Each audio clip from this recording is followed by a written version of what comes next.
Hey UConn Nation, it's KK Arnold here. If you're looking for the latest UConn women's basketball content, go subscribe to Listen Up to Phil and Ryan. Go Huskies! Phil and Rye on Listen Up. Rye, ouch, ouch, ouch. It's funny, right? Because that's the way sports goes sometimes. I'm looking at you more than ever this whole season to break down the game recap for me. It's weird. That's the way sports are, right? Because even though you still win, hey, congratulations, they're going on. They're moving on, Ryan. But look who awaits. And let's take time to enjoy this one, something that I did not expect the way this one turned out. Hopefully you can tell me what went wrong. I mean they won, right? But again, it's kind of weird the way sports work. I'm sitting here saying ouch, but the UConn Huskies still won. If that makes any sense to you. It doesn't to me until you give me that beautiful game recap. Because Bueckers 24 points, that's pretty much what she's been doing all postseason. But Ryan, final score 53-45 over the Duke Blue Devils. What went right? Of course, what went right in your book at the Moda Center? They won the game. But I'm sure that your book is stacked right now with what went wrong. And please, as much as you want to get into that USC talk, let's save that for later this week. Well, you could tell this game was going to be a defensive-minded game from the beginning. Both teams, like we said in the last check-in, with scrappy defenses, and that really helps their offense to kind of get going and explode as the game goes on. UConn with 5 steals in the first quarter. Paige and Aaliyah with a couple of tough buckets to start. KK also had a nice drive. Nice game for KK. Good back-to-back games from her. It was going to be important this game for UConn to take care of the ball and to take smart shots on offense. Huskies defense held Duke to their lowest scoring quarter of the season, just 6 points for the Blue Devils as they trailed UConn by 4 at the end of one. And it was really surprising to me to see both teams struggle to settle into this game, but especially for Duke.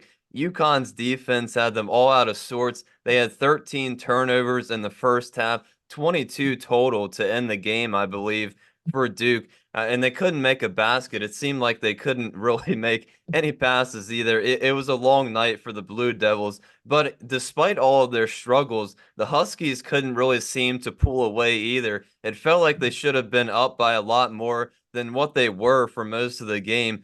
Duke went 7.5 minutes without scoring, and they only found themselves down 10 points at halftime. Only one three-pointer made among both teams at halftime as well. And you kind of had to figure that something had to give a little bit for one of these teams, at least on offense at halftime. And something to keep in mind going into the third quarter, Aaliyah Edwards had 3 fouls and Paige with 2. But despite the foul trouble, UConn, they stayed pretty persistent and aggressive on defense, forcing Duke to take long shots from outside. And even when Duke would get into the paint and take some layups, they had trouble even making those open layups as well.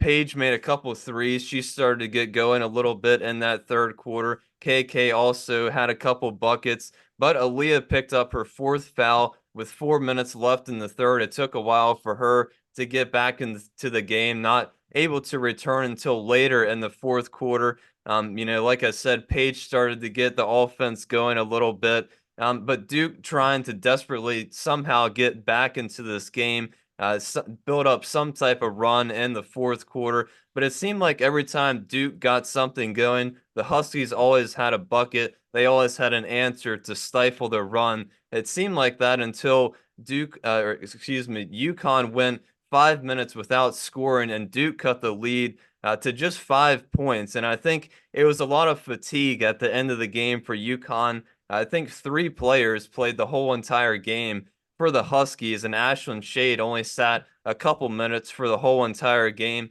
But UConn found a way to pull through again and hang on. And now, like you mentioned, they face USC Monday night in the Elite Eight. It looked like if you wasn't using the word nerves, you used the word fatigue to describe the end. It looked like fatigue set in for both teams at the beginning, at the end of the first 10-6, Ryan. That's something that I was surprised seeing from the Blue Devils and the Huskies. Now, mind you, I'm not being smart here, but just please hear me out. There's no way, in my opinion, there's no way the Huskies defense is good. They're good. Duke was having a bad night, period.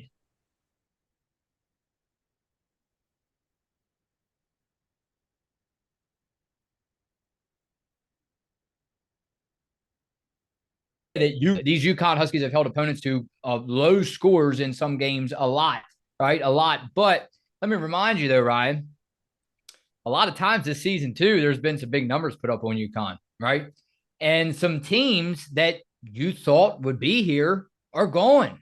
I want to get into that conversation very quickly with you because I wanted to see what made you pick UCLA, what made you pick Notre Dame. They're done, just like that, they're done. Hats off to Nikki Collin and Baylor, they're done. But I'm sure, man, oh my goodness. Hopefully I'm so wrong. The next game recap I have with you, I want to enjoy this win over Duke. I do, but the next game recap I have with you, I'm nervous. All right. And I'm not the only one. You're nervous. You told me, don't hide it. And I'm sure everybody else is. And we get it. There's one big, big name right now in the way. I mean, it's a team sport, but we all know who that name is right now. But yeah, man. And again, she's one of them clutch players that I spoke about. Clutch, clutch in the postseason when your back's against the wall down by 1 or 2, not leading by 40 or 50. I'm talking about clutch players. All right. But no, man, I mean, let me tell you, beautiful, beautiful to see them moving on. But I will tell you this right now. And when you look at the score predictions, a lot of them had, I mean, you and I had 70 to 60 something. So again, maybe it's a score getting in my mind a little bit more than I would like to think about. But Duke, again, they threw good defense at UConn, but they just could not score. And that was the name of the game. Obviously, the final score 53-45. So Ryan, with all that said, I was texting you all pregame heading up to this game here, and I'm like, man, everything's falling into UConn's place.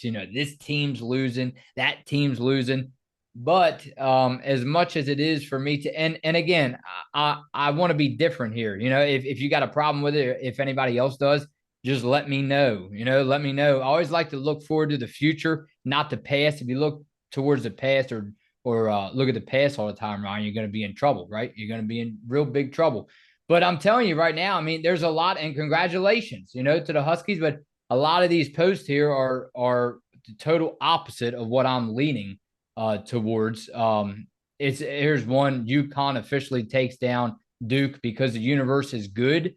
We're officially getting Paige Bueckers, Juju Watkins in the Elite Eight on Monday. Now, Ryan, how could you not be excited about that? But again, the focus is on tonight. I was just hoping to see a little bit more high scoring, if you know what I mean. Every game is different, but I am very concerned. Yeah, there's definitely nothing wrong with the defensive game, but at some point, of course, for this next game, UConn's offense is definitely going to have to heat up. But I think the most important thing is probably for them to just somehow rest tomorrow and try to be ready. Come time for this game at 9 o'clock Monday night and get ready for USC. Like I said, with 3 players playing, all 40 minutes in this game. So, it's not going to be easy, but yeah, this was the only Elite Eight matchup I correctly predicted in my bracket, and I did pick USC to win. So, it's definitely not going to be easy. I think UConn is going to have their hands full with Juju Watkins. I believe she put up another 30-piece tonight. So, I think Paige is going to have to try to match that, and I think maybe to get Ashlyn Shade involved more. She had a great first couple of games for UConn. A little bit silent tonight. I feel like she didn't really have a lot of opportunities to get her hands on the ball. Unfortunately, Aaliyah with the foul trouble, that definitely cannot happen against USC. She's going to have to get more involved on offense and Try to not pick up any silly fouls is what I would call them. Picked up 2 fouls trying to screen players. So, UConn definitely can't make a lot of mistakes in this next game that they made tonight. Yeah, even though you and I like to tell it how it is, let's stick on everybody else's side tonight. How's that? Let's just and again, not to sound smart, let's congratulate the UConn Huskies, and let's just go ahead and not look forward for about the next 2 or 3 hours. How's that sound, Ryan? Let's go over to some comments, Ryan. Let's go to now. Usually you break down comments here, but Bon Riley says, Phil, let's try. And again, man, what the Huskies have overcome this year, just to see them in the Elite Eight, man, and again, I don't want to say that's not surprising to you and I, because correct me if I'm wrong, we had discussed it with Jason a lot this season. You and I had them landing somewhere around here. Now, again, you'll break it down further for me in the last check-in. Now, in my opinion, is where this roadblock stands. Can they knock over that roadblock? Can they hop over this true road barrier that's standing in their way? To me, this is where the test starts right here, specifically for this Connecticut team. Bon Riley said, Phil, let's try this out. UConn, 3 seniors, 1 sophomore, 4 freshmen. Sounds like Duke, yes? Okay, well, one thing, Ryan, before you analyze. Yeah, sounds like Duke, Bon Riley, but I'm not the only one that's saying it, Ryan. UConn has Paige Bueckers. Nobody else does. Well, and like Gina said, she's the best player in the country right now. So, I think she definitely still played like it again tonight. I think Duke they had a great season. Hats off to Duke. They definitely stayed in the game. They just couldn't pull off the comeback like they did in the 2 previous rounds. But Paige, I think she played good again tonight. 24 points. Probably could have had a couple more, but did a good job to kind of keep the offense rolling for UConn. Try to keep the team motivated, the energy high. And, again, she's going to have to do it for the next game as well, and probably score, a couple more points than she did tonight. Hey, I did not do my homework on this topic, so you let me know, or everybody comment around this, because this is very, very interesting. I forgot which head coach it was. There was a head coach not too long ago, Ryan, in their post-game press conference, said how great women's basketball is on the rise. People that did not give an ounce of care about women's basketball years ago, they're watching. They're sitting on their couch watching all of a sudden, at home with their kids or with whoever. They are watching, all right? And people that just are not even into basketball at all, they're watching women's basketball. What this coach has said was the transfer portal is one of the best things that's ever happened in the sport, because so many big names together, and then you have not just a one-sided team. You have now, look at all the teams, Ryan, that are stacking up in the Elite Eight. But did you ever think about this, Ryan? Am I correct, or tell me if I'm wrong, when UConn has all homegrown talent as far as recruits, are they using any player on this roster out of the transfer portal? Or am I absolutely wrong?